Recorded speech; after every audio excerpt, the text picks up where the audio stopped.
I'm going to start with a poem that's like the namesake poem. This is not quite that tall. And tell me if I'm being too quiet, because apparently I'm very quiet when I speak. Alright.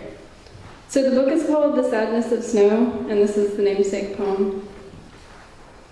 Though the sky is all heavy, but after the snowflakes flutter in unreality, it gets all dim and otherworldly, and suddenly it's just you and your breath, and it's oddly comforting.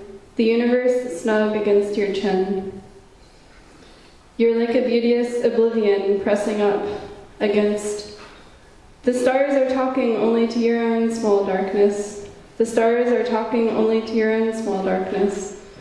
The stars are talking only about you, too. So much happened, but I don't know if you are a stranger to be in my room, and I don't know. So that was the short little namesake poem.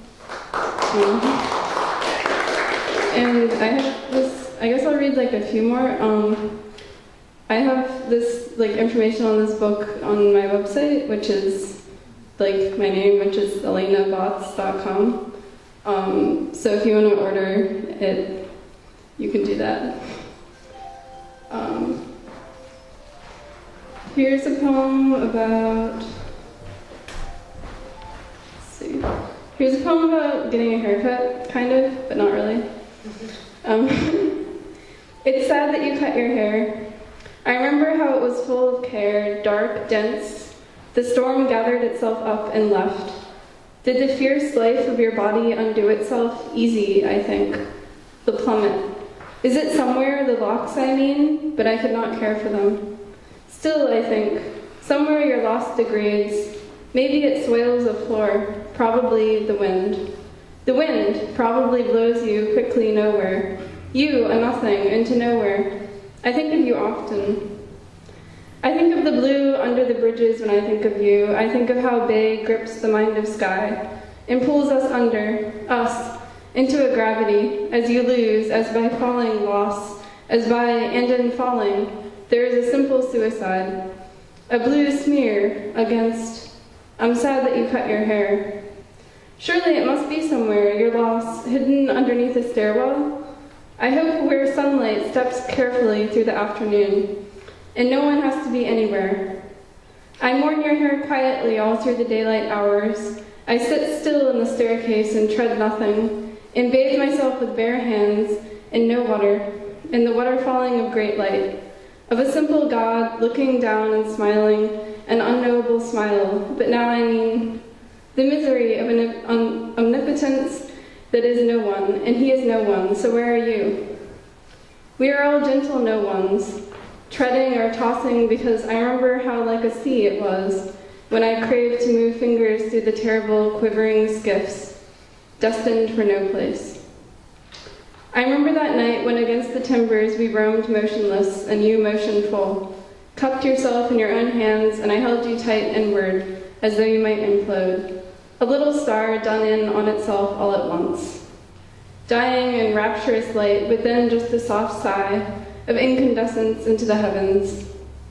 You exhale, I respire. I hold no one. He is a cold body at dusk, and his hair cropped close and dull against the neck of him. Always again I find you dying, and then must save nobody, and I cannot even save nobody. So I close your dead eyes and walk into a black, close night.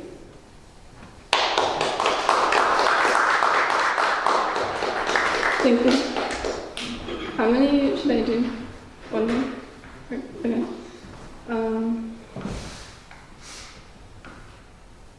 Let's see. Okay, here's one. This one's a little angsty, I guess.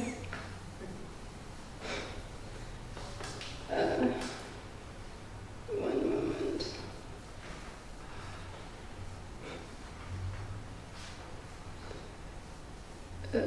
Right. Here it is. It's called And the Lights Go Out in the Middle of the Night.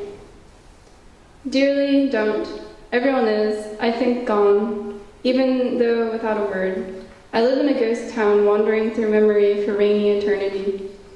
A dream that girl led for a briefest spell, but all is done now. One drenching anonymous day, and spirits reclaim it all. This is for your dead, wasted heart. This is for your endlessly raining bones. This is a song that has yet to begin. Never grew its wings, crippled bird, won't you rise over the horizon? Don't forget yourself so softly, like a child crying into the cloud sheets. Don't your vertebrae cry for undoing, or was that a dream too real for this one? Or how many perfect days could I condense in vowel sounds that resound in my walk? The smallest ringing conversation of my bones against each other, veins flowering like winter things caught in New Year's frost. Maybe these hours are shirts hung on a clothesline in a rainstorm, not meant to dry. Maybe I'm not meant to be, yet I have so much nothing, and you have so much nothing. Must you bring the bitterest imaginings to me? In the space of an hour, you look like you've fallen off a watchtower.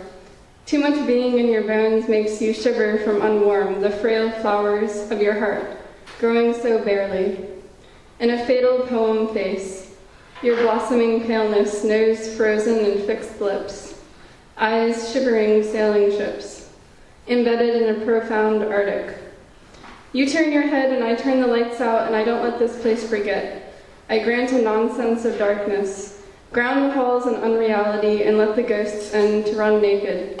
No one can observe the barest spirit now. There is no one here because there is no one to be seen, except to unalign the sleepy exit signs. And you turn your head, and you turn your head, and you say, sorry. A demure child of an apology. Maybe.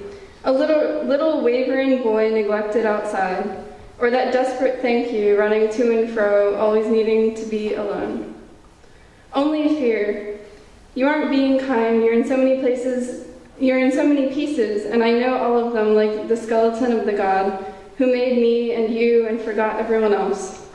Leaves you naked and terrible. I'm just me, wherever you want me to be. I say the moon to you, like I have this great feeling for you, like I really don't mean to hurt you here. All those things I said when you were sleeping were true, but I didn't mean for you to hear them.